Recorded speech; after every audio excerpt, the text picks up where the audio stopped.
Greetings, everybody. Dave DeWalt here. I'm the founder and CEO of NightDragon. We're an investment and advisory firm focused on cyber, safety, security, and privacy. I always say you got to have a good acronym for everything. We call it CSSP, $400 billion a year market that we're focused on as investors and advisors to this space. Today, we're coming live from NASDAQ's market site, as you can see behind us. Super exciting to be back here. It feels like deja vu for me over the IPOs and events that we've had here in beautiful New York City. Today we're doing 10 amazing interviews with cool companies, amazing growth companies, companies that are reaching special levels, over 100 million ARR type levels and growing quickly, and founders who have built them. And this is exciting. I have a wonderful guest, Alex Yampolskiy, who is the founder and CEO of SecurityScorecard. You have one of the coolest names and one of the most appropriate named companies I heard, not like FireEye or McAfee, SecurityScorecard. Alex, thank you for coming on the show. It's great to see you, my friend. It's been a while. When we were chatting at the beginning, I heard a little bit about your youth and growth in cyber. I guess it goes all the way back to a kid, and I know you've had a lot of different roles. Tell everybody your career trajectory for a minute. I think it's really interesting. Sure. Well, Dave, thank you for hosting this, and it's a pleasure to see you. I fell in love with cybersecurity when I was a kid, 12 years old. My friend brought this video game, Prince of Persia, and infected it with a virus. So when I put on a floppy disk into my computer, we used floppy disks at the time, it infected my computer, and I was like, what's a virus? And at the age of 12, I wanted to get back at them. So I started learning how hacking works, how viruses work. Then I immigrated to US at the age of 14 and really pursued my passion of cybersecurity. So I went to academia. I did my PhD at Yale in cryptography, invented some algorithms which are actually used today in blockchain, verifiable computing.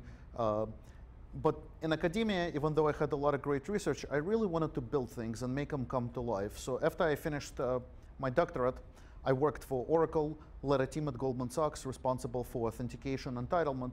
And then I became a chief security officer for a hyperscale e-commerce company, Guild Group, at the time. I did not know what they do, but my wife was apparently a customer, so she said, go work for them, maybe you'll get me some close discounts. So I joined when there were 200 people as a CISO. When I left, there were 2,000 people, hyperscale. I oversaw all of PCI DSS compliance, fraud, security, and that's actually where the idea for SecurityScorecard came to mind, because 3 months into my tenure as a CISO, chairman of a board emailed me and said, Alex, present to me how we're doing in security. And I came with this elaborate deck about people I'm going to hire, risks I identified. He looked at me and said, I don't think you're doing a good job. And I was shocked. I'm like, how am I not doing a good job? His response was, Alex, as a CISO, if you were doing a good job, I would hear more people complaining about you. That was his KPI. And that was a realization that you need to have KPIs to measure risk. And that led to creation of SecurityScorecard in 2014. I want to get to that, but it's so rare, and I get a chance to interview a lot of people, to hear somebody of your diverse background and immigration, PhD from Yale, cryptography. Okay, you're already way above me now. But then a CISO as well, and an operator. And I think it's really important to not just come from academia, but also be an operator, because when you're in the shoes of a CISO, you get a better perspective of kind of what it's like every day, but then come founder and CEO as well. So an amazing career. Talk a little bit about SecurityScorecard for a minute. And my preamble for a second is being on boards, over 40 boards, been a public company CEO for many, many years. One of the things that I see is this lack of understanding of the risk related to cybersecurity. Like, it's a cost center. Yeah, we got to protect ourselves, but how do we get a 360-degree view of risk, and how do we measure that in a way that is a common standard for everything? So SecurityScorecard comes along. Talk about what you're doing and what SecurityScorecard does. Sure. So the idea is simple to describe, but just like most ideas, it's hard to implement. The idea was that there have to be signals you can pick up that indicate the resilience of a company. A signal can be very simple. You look at a site and it says copyright 2010, but it's 2023, so you know the site is out of date. Or you could have indications that there's a malware beaconing outside of the infrastructure of a company, and you can reverse engineer malware binaries, sync all the domains, and then when the infected machines communicate to your infrastructure, you measure how fast companies respond. So we built an architecture and filed over 30 different patents. How do you collect data on every company in the world? We rate over 12 million companies every single day. We discover attack surface for those companies, and then by sitting on 10 years of historical data, we correlate when companies get hacked, what was the score? And we've shown together with Marsh McLennan and other insurance companies that bad grades that SecurityScorecard gives correspond to 8 times higher likelihood of a cyber breach. Yeah. In order for a score to be usable, there need to be a number of characteristics. First of all, you need to be transparent. You need to disclose your methodology, you need to disclose your accuracy rates, corner cases. You need to allow companies to comment and edit on the scores, because there's always going to be corner cases, exceptions, compensating controls. So you need to make it easy for companies to provide also inside-out evidence, not just outside-in, but how do you allow companies to upload inside-out evidence, claim the scorecards. Our principle from the very beginning has been, we got to be transparent, we got to publish a methodology, which we did at trustsecurity.scorecard.com, and any company in the world should have an ability for free to claim the scorecard and provide comments, edit capabilities. And you know, when we started the company in 2014, it was actually an unknown concept. When I knocked on the door of most CISOs, they would give me a look and say, you're never going to measure risk. It's too hard. It's impossible. And that was actually a good lesson to learn as an entrepreneur, because if an idea is obvious to too many people, you're usually too late to the game. So you need to create a market. And fast forward into today, we're now used by close to 3,000 customers. 70% of the Fortune 100 is a customer. They use us to report to their board of directors. They use us to rate their suppliers, investment targets. Insurance companies are using us to underwrite risk. We've done some analysis, and 9 of the 10 top banks use us. All of the top insurance companies use us. All of the vaccine manufacturers. So we really are working hard on a mission to make the world a safer place. It's amazing to hear you talk and all the progress you've made in just a relatively short period of time, 2014 to now. I believe personally, and you just alluded to it, that cyber risk is becoming a board problem. And we've watched this. In fact, I put out a report this last summer in conjunction with the government talking about the need for cyber education, the need for boards to come and become more literate in cyber, because we're watching breaches happen every day. We're watching the effect on shareholders. We're now seeing regulation in the form of the SEC and other SRMAs driving regulation on cyber.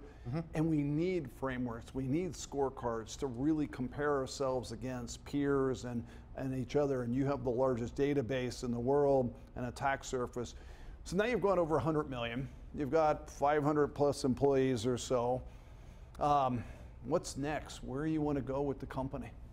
Sure. Well, we have a couple of strategic focus areas. First of all, how do you make ratings a must-have? So we're working with insurance companies. How do you start demonstrating financial benefit from having a good score? We're working with the public officials and regulators. For example, it's been published that TSA uses SecurityScorecard. We're working with Department of Financial Services. You know, we're collaborating with different folks in different governments. And Dave, you would know a lot since you're leading the charge to make this country a safer place. But I think it takes a village to make the world a safer place. We need to see more collaboration between public and private sector. And so we're doing that. Make ratings a must-have is one of our goals. And the second goal is how do you really, in addition to telling people how to become more resilient through ratings, how do you also help them become more resilient? Ratings are not enough. Ratings are great, but it's only part of a story. How do you also help companies provide solutions? How do you become part of an ecosystem embedded within the rest of the security ecosystem? And so we're working really hard to fulfill that goal. I think that measuring security is a hard problem. It's still an unsolved problem. We're in the early innings. And there's a lot of interesting stuff that's going to be ahead, ranging from the use of AI to crunch mountains of data. How do you apply generative AI to get 1 or 2 insights that matter? How do you build more workflow automation? How do you provide more diverse 360 insights?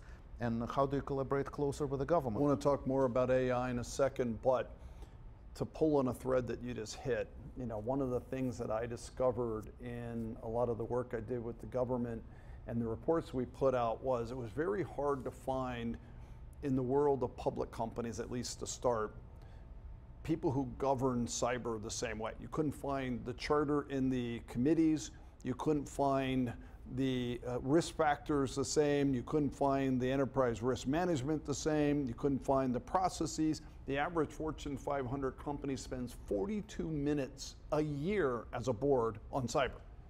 Does anybody think there's a problem with that? 42 minutes only with the amount of risk that's there. But one of the big challenges, we don't know how to manage that risk. We don't know how to monitor it. I've always been a believer of trying to come up with some controls to monitor that risk. So we have like significant deficiencies, material weaknesses, could measure it the same way. Your vision for what we're doing is the same as what I see as well. Can you talk about how AI is affecting SecurityScorecard and the way you do it, how you're thinking about embracing it and your vision for it for a second? Sure. So AI has both positives and negatives. On the positive side, we used to have no data 10 years ago. Now we have so much data, we don't know how to process it, we don't know what to do with it. You can't find a needle in a haystack. So security teams are drowning in too much data. So I think the benefit of applying AI to it is that you can reduce mountains of data to 1 or 2 actionable insights that matter and guide the teams to make faster decisions. The other benefit of large language models like ChatGPT by OpenAI demonstrated is that it's a convenient human interface where you can type a question like, what are my competitors doing? What should I be worried about? And it gives you a response. So I think there's a lot of benefits. However, I do think that in the next couple of years, there's going to be more advantage for attackers from AI than to defenders. Why? First of all, AI models need governance. How do you know that the output being produced is actually correct? Attackers are utilizing deepfake videos for phishing campaigns. The time to propagate, the propagation time within a company when it's infected dropped from 84 minutes a couple of years ago to 79 minutes. If a computer is infected within your organization, it takes 79 minutes for the entire network to be infected. It's going to drop to minutes because adversaries are already using AI. So I do think in the near term, it's going to benefit defenders less than the attackers. With regard to SecurityScorecard, we were the first security ratings company to actually apply generative AI on top of our data sets to make it easy to query. To do prompting of the model. Yeah, so you can say like, hey, I need to report to the board. Right. What should I talk about? So we actually layered AI on top of our model. We didn't just inject OpenAI queries, but we actually trained it on a data set. We are collaborating with Microsoft. We embedded in their Copilot, where Microsoft is taking a lot of internal data, external data, and helping the SOC teams make decisions. So we're one of the companies selected, and it was announced to collaborate on the Copilot stuff. So this is a deep focus area for us. Alex, thank you for coming on the show. It's so wonderful to see you, and congratulations on all your success. And I love your passion, by the way. You and I have similar passions in life. Maybe one of these days we'll be right here and we'll be having some fun with NASDAQ as well. Best of luck to you, and thank you, and happy holidays to you as well. Appreciate you. Thank you so much, Dave. Yeah, thank you.